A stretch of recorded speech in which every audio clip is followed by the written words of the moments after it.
Guys, this is like a freestyle session for me. I think I have to say a lot of things across politics, entertainment, and the life in the ordinary street as a Nigerian and as an African or a global citizen. That is something I need to talk about. I still want to throw more light on some dimensions of the economy of the world because people are really talking about scarcity of fuel, and this is a global thing, and they are talking about price hike. And in London, we saw railway, workers protest and shut down railway in London, and that is quite, harsh for people out there.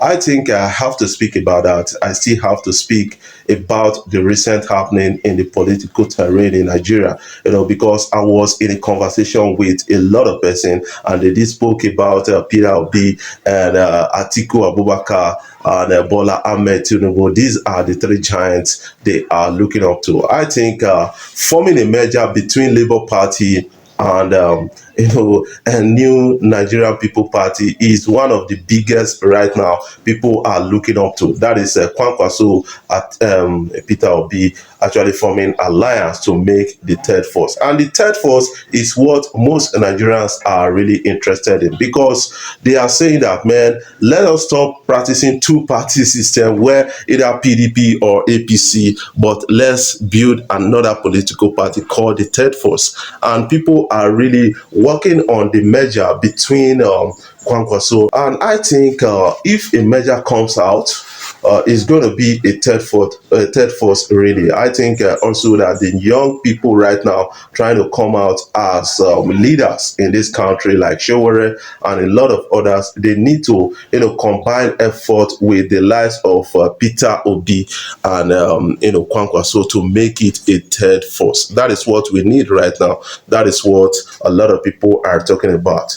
Based on the movement of Peter Obi across the country, I think oppositions are really agitated and disturbed about it, like Tinubu and the likes of Atiku Abubakar and Reno Omokri cannot keep quiet because they feel threatened by the movement and the supporters of Peter Obi at a point like this. I think the young people are the major supporters of Peter Obi, based on the fact that, yes, Peter Obi, his statements and programs and all those kind of things, manifesto, is pushing towards empowering the young people into the IT community, also like crypto and all those kind of things. That is what they are looking out to. I watched a video where Peter Obi said something that in Nigeria right now, if you have a laptop, you could be arrested by the police because you have a laptop. That is what is really trending out on social media, and the people are really saying that it is true to an extent, because some people came out with receipt of being harassed by the police because they have laptop or phones, and that is quite disturbing at a point like this. Let's talk about the third force, Peter Obi.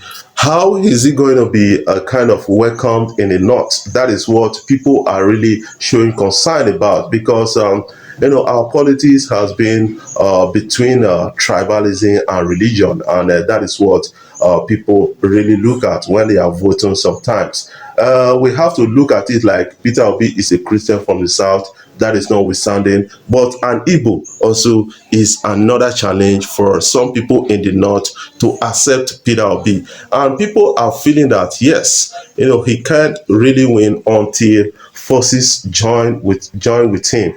And right now, people are looking up to Kwankwaso and a lot of others in the north to joining hands with Peter Obi to make a third force. And we really need a third force in this country, so that, yes, other big political parties like PDP and APC can be really disturbed that, yes, not be monopoly then get all those kind of things. I got the pretty lady with no like no stress. Yes, let's talk about the BET, the Niger entertainment industry. I think there's a euphoria in the Niger entertainment industry right now. People are really getting excited, getting interested again, want to do more. Recently, Thames got an award, the Best International Act Award at the BET, and the first time a Nigerian female is getting that award. I think Thames has really done a lot, given platform to perform, and she never disappointed. And she is grateful to Wizkid. Essence by Wizkid and Thames featuring Justin Bieber actually got awards at that BET, 2022 BET, and it was well received by a lot of people. Peru Krona, that is a person of Fireboy, did perform at the BET, and I watched the performance. I said to myself, Afrobeat is the next generation of music artists. They are going to come out from the Afrobeat, and Afrobeat is the future. That is something I'm saying to myself.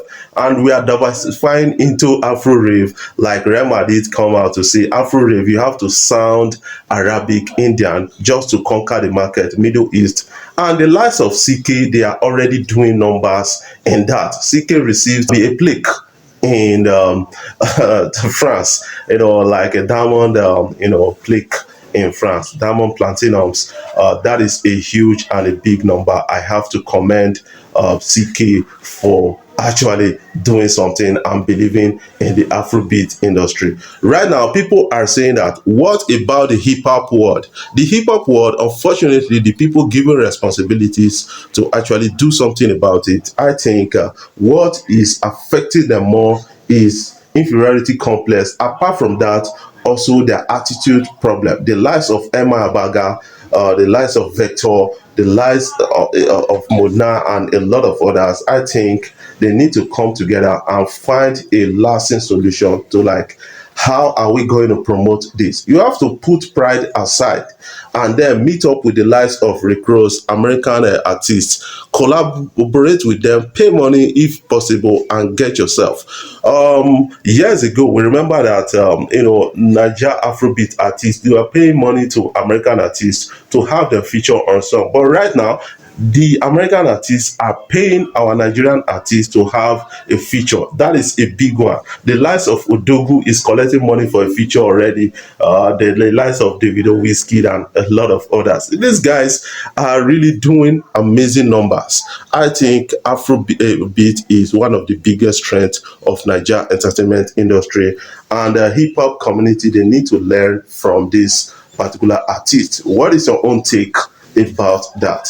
Let's move past that one. Ordinary man in the street is talking about the economic crisis, economic problem, fuel scarcity, and the rest, and the fuel price hike in the country. And when you hike the price of fuel, I think a lot of things will be affected, and the cost of living will be jacked up, and that is what we are facing right now. People earning through government agencies and the rest, they are really complaining until you become so corrupt you cannot really live a well, meaningful life in Nigeria right now. That was why UK Prime Minister said Nigeria is fantastically corrupt, and that generated a lot of raves at a point in time.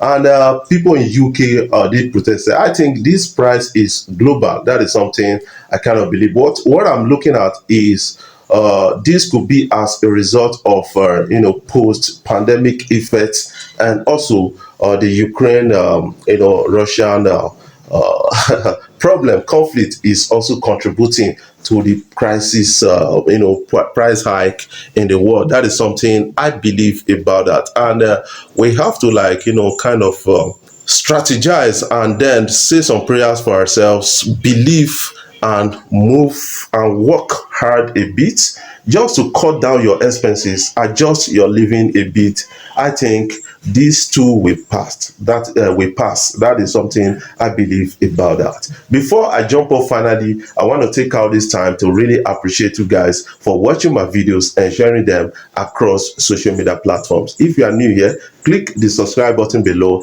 and the bell notification icon to always get notification each time we upload our video.